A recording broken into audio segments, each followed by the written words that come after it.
begin, I just want to reiterate how honored I'd feel to be your research assistant. I have been in awe of you ever since I came to Harrington, and it would be a privilege to thank you, DC, for that incredibly unctuous, yet accurate tribute. Naturally, I have to go through the formality of meeting with the other applicants, so would you please send in the next student? I love you. I mean, I'd love to. Hi, Chris. Oh. There's no one there. So when do I start? Excuse me. You're never gonna get this job. The professor uses multisyllabic words. Oh, you mean like bite me?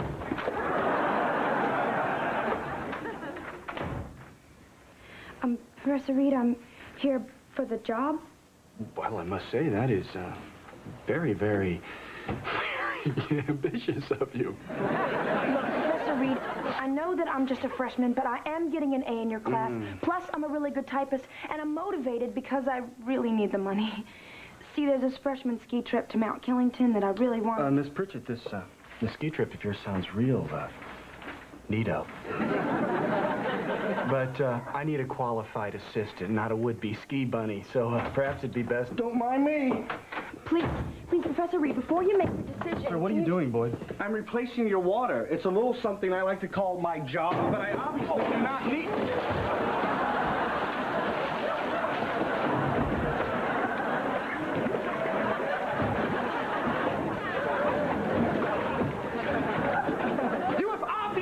Confuse me with the nutty professor down the hall, you imglick. Boyd, I am in the middle of a job interview here. You want to work for him? If I want to work for Professor Reed, there's nothing you can do to stop me. Pauline, if you work for this man, it will cause me great personal pain. Miss Pritchett?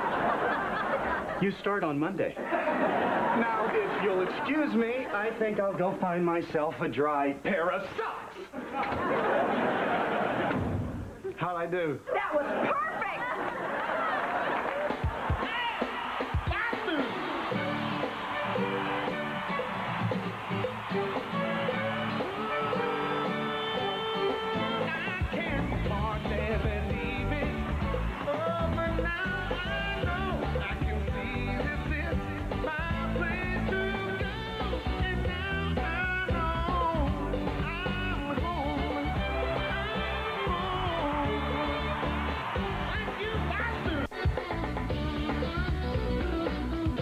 President Butterfield, may I have a word with you, please? Oh, Miss King. It's been quite a while since you and I exchanged pleasantries. So, where are we with how you are? I guess this is where I'm supposed to say, gosh, President Butterfield, everything's nifty. Oh, well, no. Yes, actually. I count on that to make my day run smoothly. Well, fasten your seatbelt, because you're looking at a speed bump with an attitude. You know, I haven't had a raise in 18 months, which is 12 months past the time you said I'd get one. And you know what 12 months is. A year. A long-ass time. Tasha, you're right. It has been a long-ass time. But when you're trying to run a university and you're faced with budget cuts and declining enrollment... I want more money. I see. Well, you've certainly expressed yourself concisely and forcefully. And, you know, I really was just expecting good morning. Good morning. I want more money.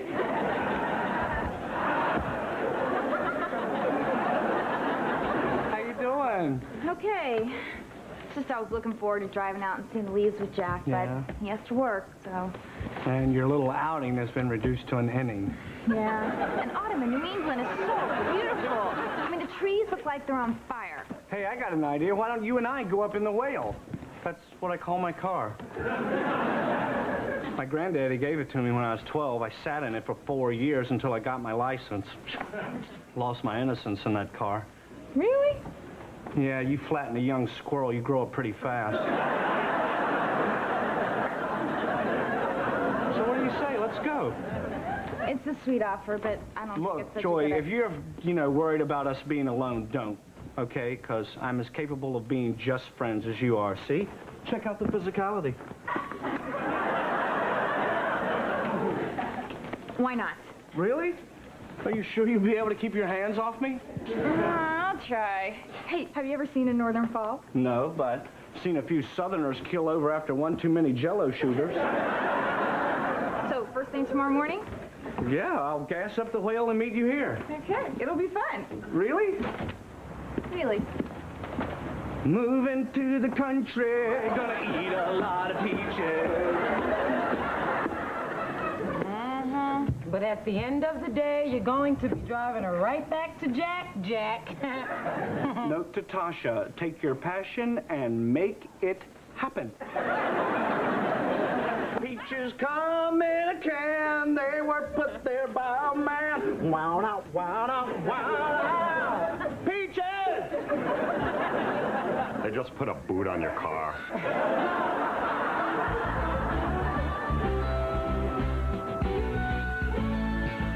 Excuse me, ma'am. Yeah. I'm sorry, sir. You were right the first time. Okay, moving on. I'd like to report a little mix-up. Somehow your boot squad disabled my vehicle, and I'm sure they were just doing their job, and what a pleasant job it is, going around the city putting big yellow clamps on people's wheels. That's the thing, I don't have any unpaid tickets. See, I'm really conscientious about these things. Your license, Jethro. All right. Once, Uncle Dobie was almost stoned to death after he ticketed 7,000 cars at a Toto concert. I know that sounds like a lot of cars, but I'm talking years ago when Toto was, you know, popular. Will this be cash, check, or animal pelts? Maybe I'm not making myself so clear. You booted the wrong hombre. I'm not your man. Do you or do you not own a 1977 Volare wagon, license plate MOBDYCK? Mob? Hey, that's not funny. No, it's Moby Dick. I call my car the Whale. Well, then why wouldn't you just put whale? Well, it was taken. How about Shamu? It was taken. Orca? Taken. They were all taken. Free Willy taken. Keiko taken. I guess there's just a lot of big old gas-guzzling whale-looking cars in Virginia. Now kindly untangle my whale from your tuna net. Happy to after you pay me the $368. The car's not even worth that. You don't have to tell me I booted that piece of crap.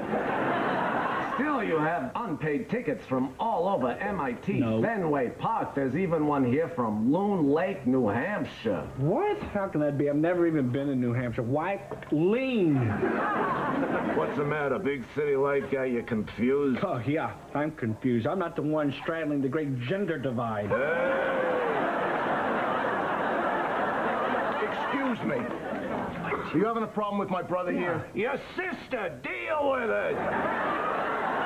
Hey, I'm trying to help you out, okay? Look, I'm in a bit of a rush. Can you two save this for Maury Povich? Oh, wait, Joey. Don't you have to mount an engine or something? Here's your check. Now I barely have enough for gas, food, and lodging.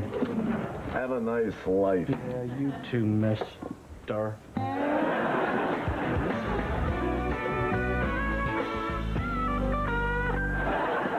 Somebody's in big trouble, Missy. Great. You've ruined my concentration. I was right there.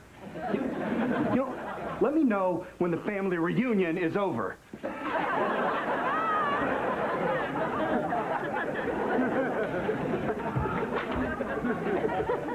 Boy, I am trying to work here. The city of Boston slapped a boot on my automobile for something you did. Unless you want me to introduce my boot to your hindquarters, I suggest that you pay me the $368 you owe me.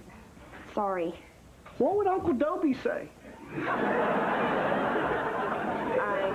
I don't... Uncle Dobie would say, Wilding, somebody's not going skiing till she pays their parking ticket. Wait, I said I was sorry. Well, sorry doesn't feed the Admiral's pussycat.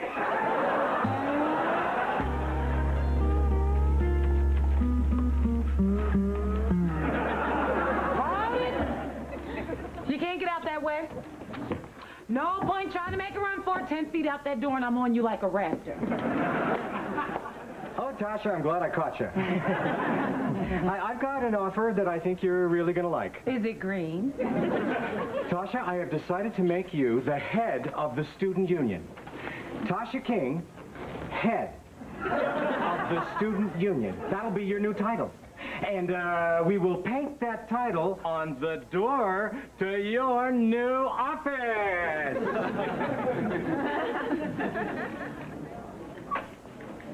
Thank you. Thank you very much, President Butterfield. Thank You're you. so welcome. It's long overdue. Sir.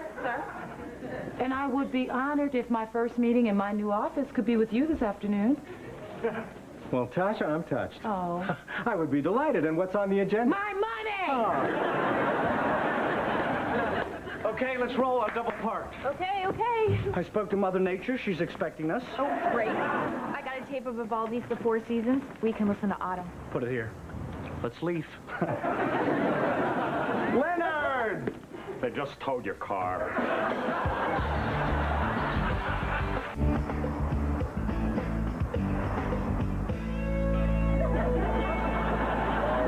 Well, look what the cat towed him. Look, I believe you and I got off on the wrong boot. Look, I'm one of those people. If I don't have my morning muffin, I can be just plain rude. So if I said anything before, I want to apologize. Buddy, parking signs are not suggestions or helpful hints. They are the law. Now, if you have trouble with that, I understand there is a special traffic school with very little reading and big, colorful visual aids. How much do I owe you? Well, let's see.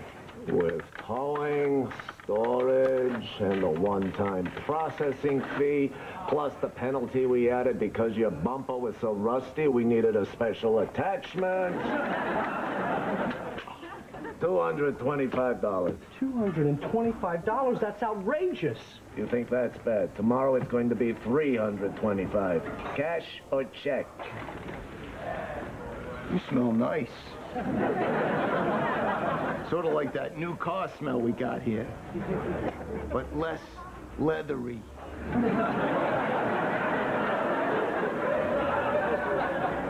You like this scent? It's called annoyance.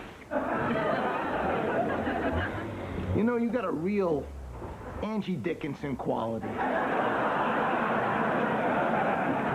I know you've got other things on your mind, and probably my very presence here's a real drag. Oh, my God, I said drag. Goodbye. You can't do this. Yes, Opie, I can. And all you got to do is make 112 pounds of the jerky, and the dehydrator pays for itself. Go now? Yeah, the whale has been beached until I can come up with the ransom. By tomorrow, the impound fee is going to be more than the car's worth. Poor Moby. That's the lousy part of this racket, Joy. People with nice cars can afford to pay their tickets. But a scabone with a piece of crap like this guy, he can't pay his ticket, so he can't get his car out. And we end up having to sell it at auction for Splenzel. For what? Splenzel. Biffle. You know, Gots. Speaking of Gots, I got an idea. Hey, okay, you... Oh. Okay, you win. I don't have money for the car, so what do I do to wipe the slate clean? You sign the car over to us, we auction it off. You owe us nothing, and then you walk all the way home. Pains me to do this.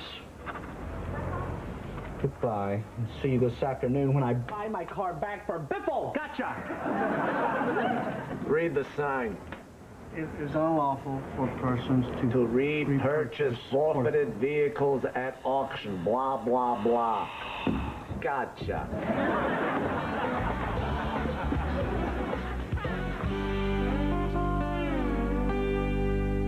Since the dawn of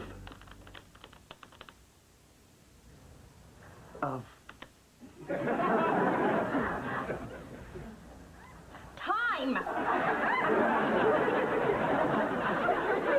I'm gonna take a short break. Why don't you make us some coffee?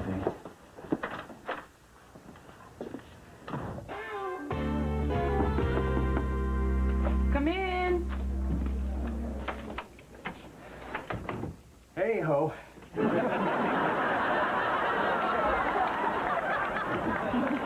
What did you just call me? I didn't call you anything. I was just telling you, you really make me nervous. So, Tasha, about your raise. It occurred to me this morning that I'm the president of this college. And I have to say no from time to time. And I'm just not going to be told what to do by you just have to understand. I've combed the whole budget. It's really very tight, and there just isn't any money. Okay. There is one place that I could cut, but it would be very painful to do. All right, I'll do it. You will have your raise. I will make the cut. Boy, you're good. Poor Leonard Prince.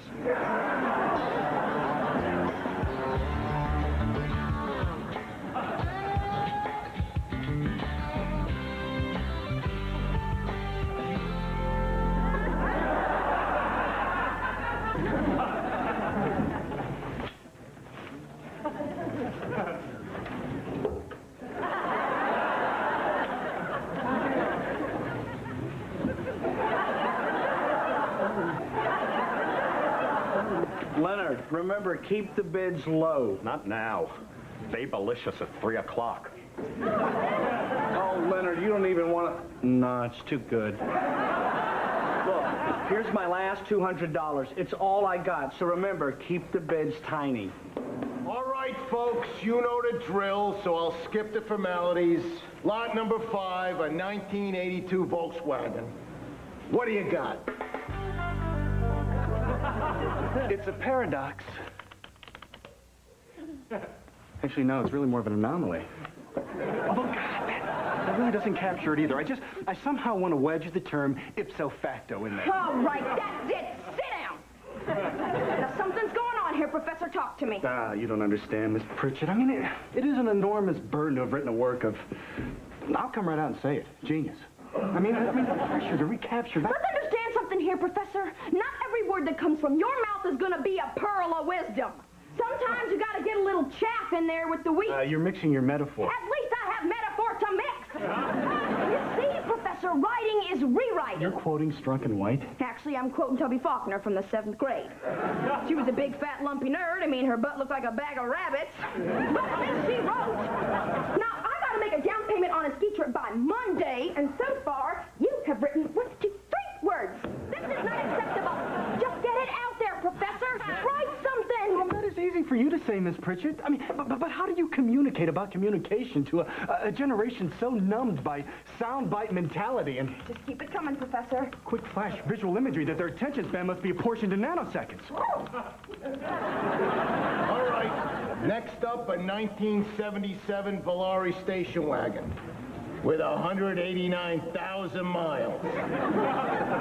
That's a whole lot of woman. Yeah, more than you think. But forget about that now. You're on a mission, so lock and load. Lock and load?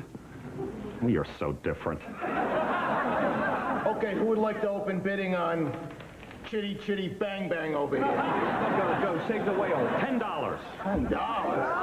Where are you from? Okay, maybe that was a little unrealistic. $100. I got $100. It's worth a lot more. I mean, just because this vehicle was used to transport viral monkeys from the Center for Disease Control to the pet cemetery doesn't necessarily mean it's infectious, but everybody here is such a baby. I'm afraid of the virus. I'm so scared to be born. What do you think you're doing? You can't buy your own car. I'm not buying anything, but my friend Leonard Prince can do whatever he wants. $150. Hey, easy. Hey, the French have a word for a moment like this, and I believe they call it gotcha. Gosh, you are so crafty and wily. What am I going to do? Oh, I know. $175. What do you think you're doing? Like your dear friend Leonard, I too can do whatever I want. 176. 200. Please don't. I'll be your best friend. 202. Oh, you want to be friends? 225. Oh, Pam, can I call you Pam? Listen, It's not about me anymore. It's about a beautiful young lady. No, another beautiful young lady who has only one wish, and that wish is to see the leaves turn before the winter blankets the land. And I'd do anything to make that wish come true. You see, the car's not for me, Pam. The car's for Joy. Oh, my God, that is so sweet. It's for love. $250. You make the last bid. I like to win big. All right, the final bid from my sister.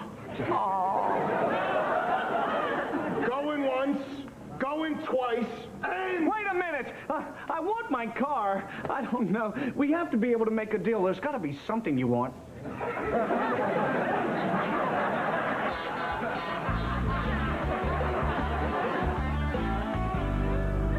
must tell you, your sister is a dynamo. God, I've not written so much so quickly since feminists attacked my manhood in lingua franca. I'm so glad you can make it, honey. Yeah, me too, honey. Where the hell are they? Drive. What? Drive. Why? Drive. What? You're fast for a little guy.